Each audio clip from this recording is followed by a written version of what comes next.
Hi everyone, my name is Rita Gardner and I am presenting today my reflection on my naturalistic observation assignment for this course. I observed a toddler and changing behavior between two different environments. First of all, I want to talk about the subject. Briefly, she is a 2-year-old girl. She's appropriately developed both physically and cognitively, except for she does have a speech delay, and she is bilingual. She lives in a stable home of lower socioeconomic status, has access to food, water, toys, and other activities. She lives with her mother, father, and 2 sisters, one who's 6 and one who is 5 months old. Her father works full-time and mother is a student and a nanny. She has contact with children her mother nannies 2 days a week. They are 2 boys, ages 3 and almost 6. The 6-year-old is developmentally normal, as well as her 6-year-old sister. But the younger boy at age 3, he has speech apraxia and other developmental delays that makes it so that her interactions with him are a bit different. So she interacts more normally with the older children rather than the one that is her age.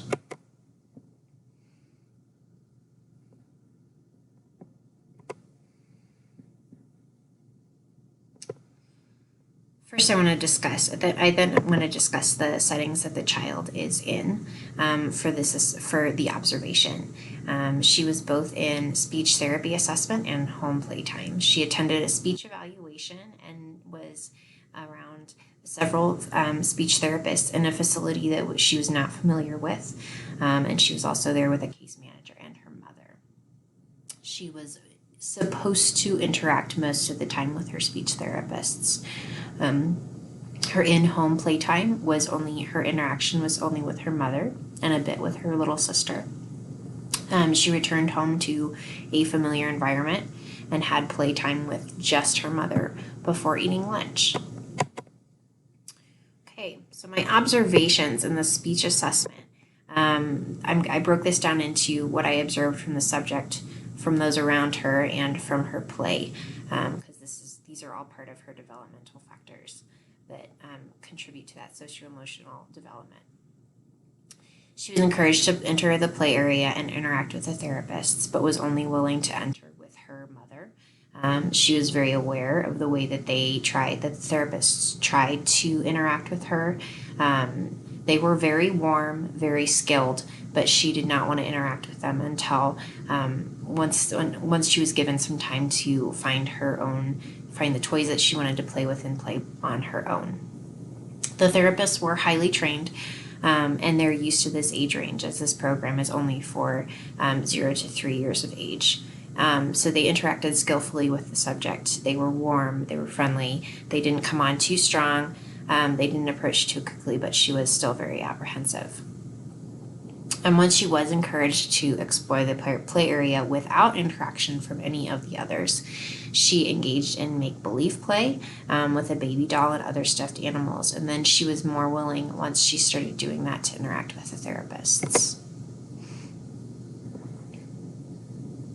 My observations at the home playtime was that she was very relieved to be in a safe environment and was clearly excited to play with her mother.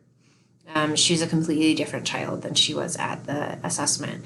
She was very loud, very boisterous, very excited to play and laugh and joke and interact with her mother. Her mother did choose the role of playmate as discussed in Kaylin Kavanaugh's text. And she sat down on the floor with the subject and smiled and laughed, was very warm and friendly towards her child, and interacted with her and followed her child's lead. The subject was drawn to similar play items at home, but moved freely from room to room with her baby doll and the other make-believe play items that she had.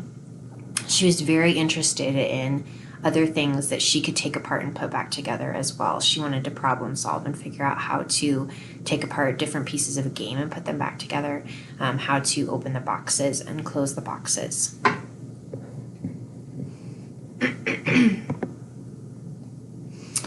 Okay, now I want to discuss the socio-emotional interactions that I saw at her speech assessment first.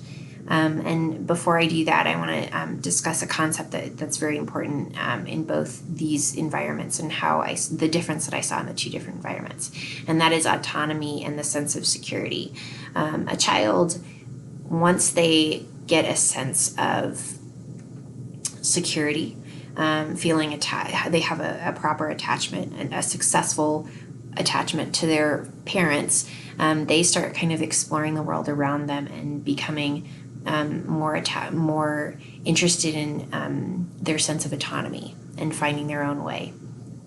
And that kind of goes over into what I saw during the speech assessment, and that is that she has not quite fully developed that proper attachment and still is looking to be close to her mother, and is excited to play but wants to play by herself, is still having a hard time having that sense of autonomy when around other adults.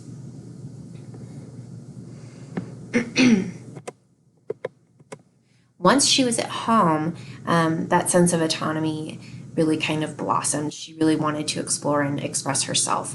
The comfort of home meant that she wanted to engage in both play with her playmate, her mother, and independent play. And she did show some signs of cooperative play, some desire to have that cooperative play with her mother. The challenges in this developmental stage, I wrote being 2 is fine. A 2-year-old, it was very obvious to see 2-year-old struggles to connect their limited speech, their developing emotions, and their desires.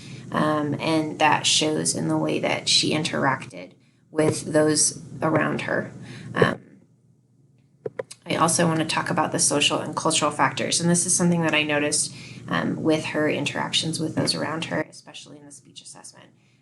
I wrote COVID babies and the aftermath.